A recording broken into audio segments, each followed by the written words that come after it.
Hola amigos, cada día más aprenderás de Derecho con Dan Abogados. Hoy seguiremos con la clase número 2 de sucesión. Para continuar con nuestra clase de sucesiones, vamos a seguir con la sucesión testamentaria. Como ya lo había mencionado anteriormente, cuando hablamos de la sucesión testamentaria, hablamos de legatarios. Apenas nos mencionan legatarios, se tiene que venir a nuestra mente que es la sucesión testamentaria.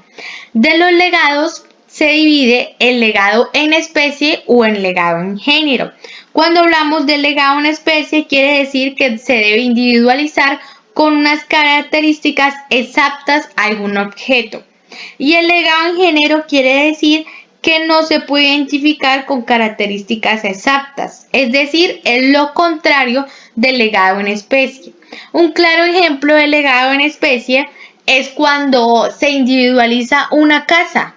En tal urbanización la casa es de 2 pisos, está pintada de tal color, tiene machimbre, tiene 2 ventanas, se está dando características exactas y específicas de algún objeto. Es decir, se individualiza con características algún bien, algún objeto, etc.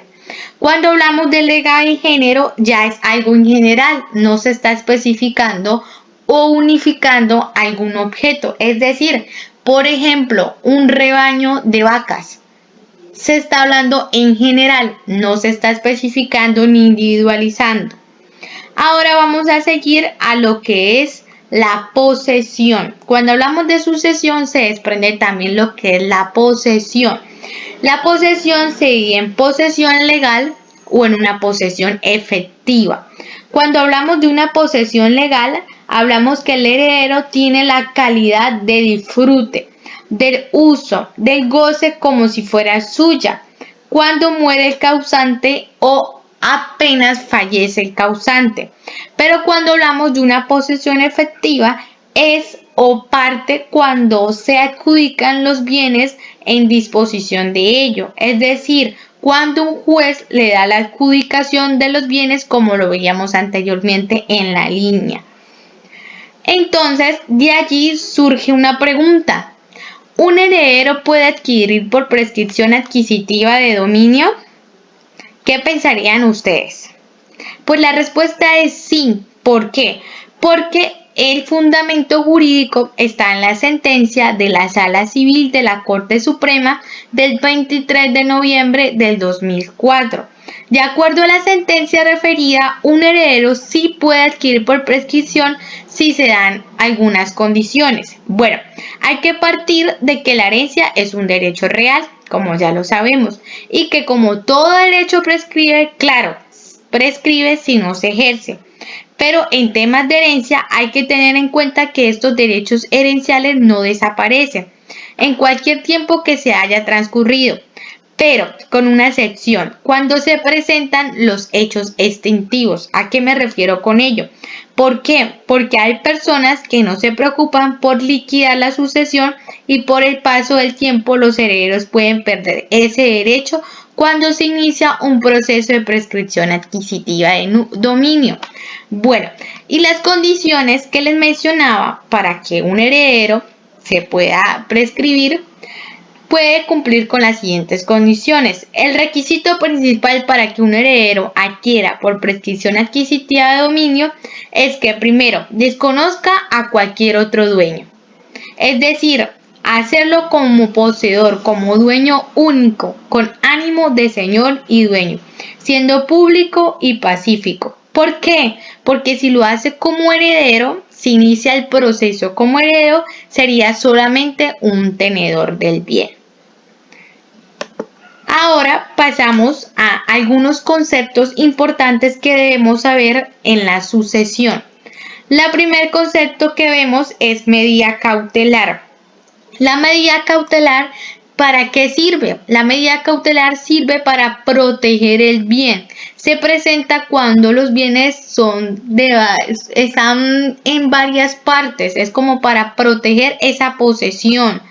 para que no se pierda esa posesión. Por lo menos si hay fincas, si hay algún negocio y están en diferentes partes, se puede perder la posesión por algún tenedor, por prescripción adquisitiva. Entonces, de una vez, medida cautelar.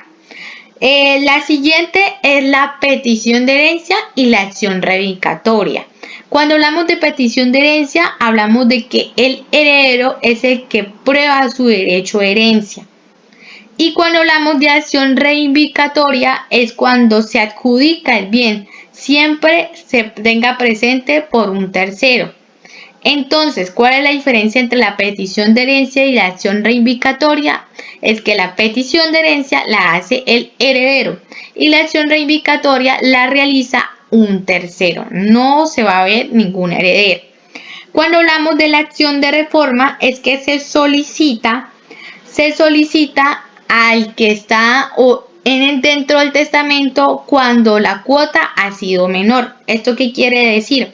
Por ejemplo, en el testamento se le da una mayor parte a un hijo y al otro se le da menor parte. Como son hijos, tienen el mismo rango y se debe dar por igual manera, de igual forma o de igual porción. Entonces, de una vez se solicita la acción de reforma. La siguiente es la delación de la herencia. Cuando hablamos de la delación de la herencia es el llamamiento, es la notificación para que acepte la herencia o la repudie. Acuérdense que se puede aceptar o se puede repudiar la herencia. Y el derecho de opción simplemente es aquella facultad de aceptar o repudiar la herencia. Ahora vamos a hablar del repudio y la cesión. Cuando hablamos de repudio es que me salgo de la herencia, repudio la herencia. Y cuando hablamos de cesión es que sí acepto la herencia, pero estoy cediendo mi derecho a herencia. Entonces, ¿a qué hago referencia con el repudio de la herencia y la cesión? Cuando hablamos de repudio quiere decir que no la acepto, no estoy aceptando la herencia, repudio la herencia. Pero cuando hablamos de cesión sí estamos aceptando la herencia, pero estamos cediendo ese derecho herencial. Es decir, cuando a mí me llega una herencia y yo esa casa que me heredaron la vendo, estoy cediendo mi derecho a herencia. Vaya, le doy un título valor o le doy un documento para que vaya y reclame la herencia. Estoy cediendo aquel título o aquel derecho herencial. Cuando hablamos de herederos y legatarios, como anteriormente lo explicaba, los herederos son la parte universal, la sucesión universal. Y cuando hablamos de legatarios, hablamos de testamento. De herederos estamos hablando de intestada, cuando no hay testamento. Y cuando hablamos de legatarios, hablamos que sí hay testamento. Entonces, ¿en qué se diferencian estas dos? Bueno, la diferencia es que los herederos actúan por los pasivos, mientras que los legatarios solamente por el legado, solamente son responsables del legado. También cuando hablamos del heredero están instituidos por testamento o por ley, porque puede ser combinada. Y cuando hablamos de legatarios puede ser nomás por testamento. El heredero administra sobre la herencia que le ha llegado, mientras el legatario solo puede administrar su bien legado. Y el heredero recibe en el proceso, mientras el legatario adquiere cuando se muere el causante. Bueno, acá hacemos una pausa para poder explicar. Cuando hablamos de que el legatario y el heredero tienen muchas diferencias, y pues me centro en la última, ya que en la herencia, es decir, los herederos, para poder heredar algún bien, algún pasivo, algún activo, se debe dar en un proceso de adjudicación de bienes, en un proceso de sucesión. Mientras los legatarios son los que vienen en el testamento.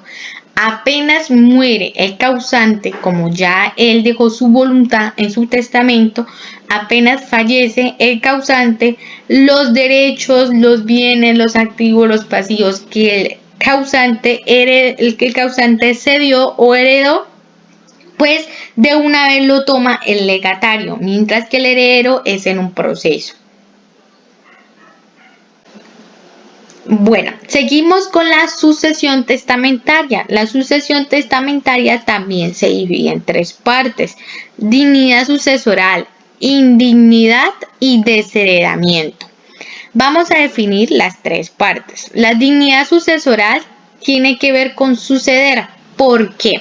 Porque es la capacidad y la vocación sucesoral de recoger la asignación que se me ha sido diferida o la asignación del causante y que es capaz de suceder. Por eso la relaciono con la palabra suceder. Cuando hablamos de indignidad, hablamos de algún vicio. ¿Por qué? Es un vicio que impide al heredero retener la asignación del causante. ¿Por qué? Porque realizó una conducta indebida. Es indigno de recibir aquella herencia.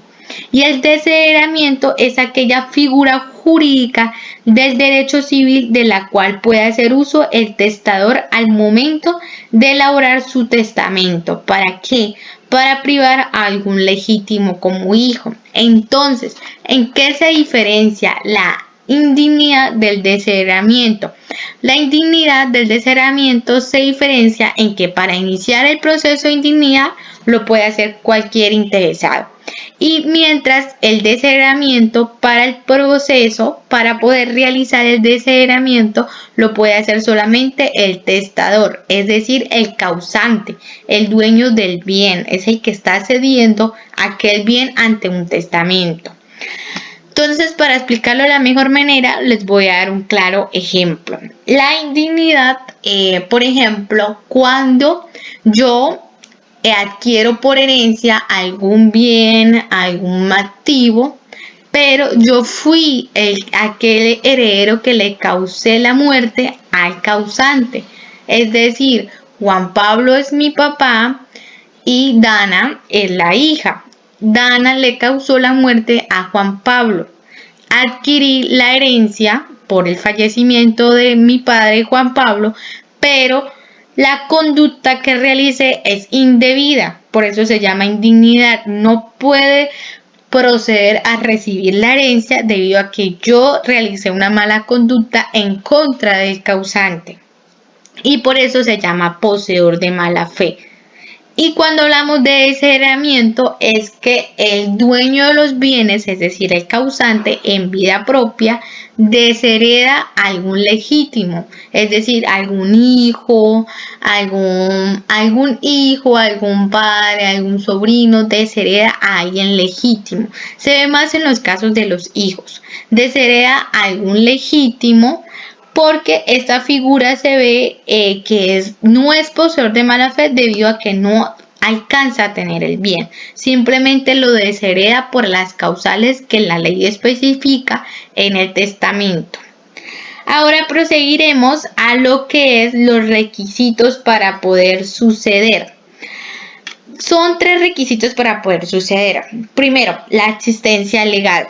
Segundo, la capacidad sucesoral. Y tercero, la dignidad sucesoral.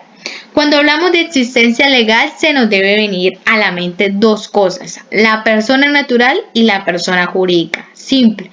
La persona natural es la persona que se desprende del vientre de la madre. Así lo relaciona o lo define el Código Civil colombiano.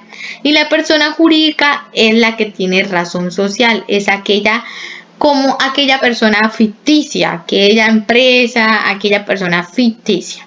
Cuando hablamos de capacidad sucesoral, hablamos de inhabilidades, de alguna incapacidad. Pues cabe resaltar que todos se presumen capaces hasta que no se demuestre lo contrario. Entonces, la capacidad sucesoral tiene que ver con inhabilidades. ¿Cuáles son?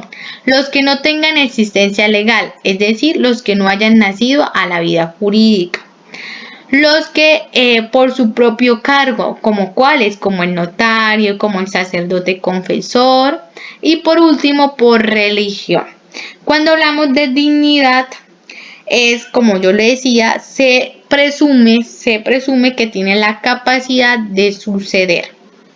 Ahora vamos con lo que es los deberes y los derechos de los asignatarios. Entonces, esos deberes y esos derechos se clasifican en 9. Lo primero que tiene el derecho y el deber de un asignatario es aceptar la herencia o repudiar. Lo segundo que debe tener un derecho y un deber del asignatario es conservar aquel bien que herede. El tercero, promover el proceso de sucesión. Cuarto, solicitar las medidas cautelares, es decir, para poder conservar el bien, lo que habíamos visto anteriormente. Quinto, oponerse a terceros o a cualquier heredero. Sexto, presentarse a la audiencia de inventario y avalúos. Bueno, cabe resaltar que en esta audiencia se reconocen muchas cosas importantes, como cuáles se reconocen mejoras, se reconocen hijos extramatrimoniales y se reconocen compañeros permanentes. Séptimo, promover el proceso de filiación. Octavo, promover acciones judiciales y por último, recibir bienes singulares que son los legados. Ahora vamos con lo que son los tipos de asignatario. Los tipos de asignatario se dividen en 6. El asignatario presuntivo es aquel que viene de la muerte presunta, por eso se realiza o se dice asignatario presuntivo.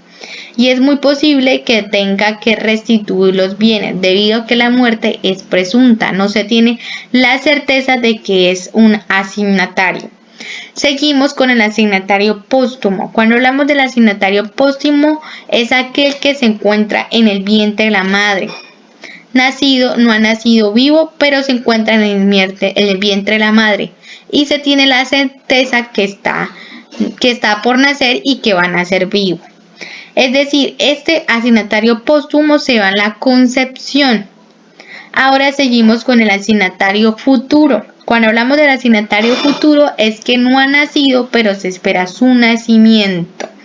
El asignatario condicionado es que se llega a heredar con una condición, ya sea como por ejemplo, Dana hereda hasta que se gradúe, bajo una condición.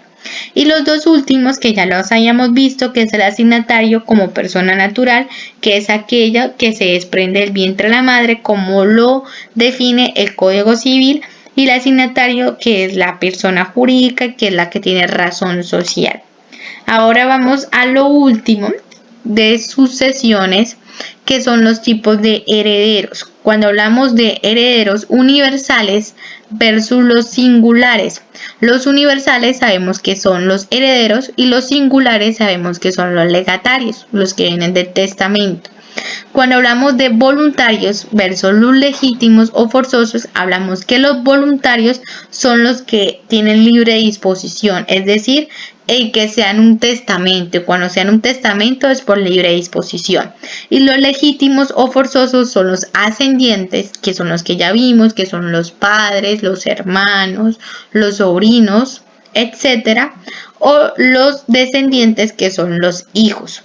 Cuando hablamos de testamentarios versus avintestato, hablamos testamentarios, pues vienen de un testamento, y avintestato, pues vienen de las órdenes sucesorales, que ya lo habíamos visto, que era primero los hijos, segundo los padres, los órdenes sucesorales. Cuando hablamos de herederos directos versus los herederos indirectos, los herederos directos tienen que ver con el derecho, que tienen el derecho por sí solo. Tengo el derecho directo por sí solo. Y el heredero indirecto no tiene el derecho directo, sino que lo representa. Un claro ejemplo de ello es, por ejemplo, el heredero directo. Es que yo como hermano heredo la herencia. El heredero indirecto, mi papá muere, el hermano de mi papá muere. Entonces, el sobrino, el hijo, es el que hereda. Y cuando hablamos de herederos por cabeza o herederos por estirpe, hablamos que los herederos por cabeza son los directos, es decir, como los anteriores, y los herederos por estirpe son los que herederos indirectamente. No olvides suscribirte a mi canal Dana Abogados, dale like y comenta de qué tema te gustaría que hablara sobre el derecho colombiano.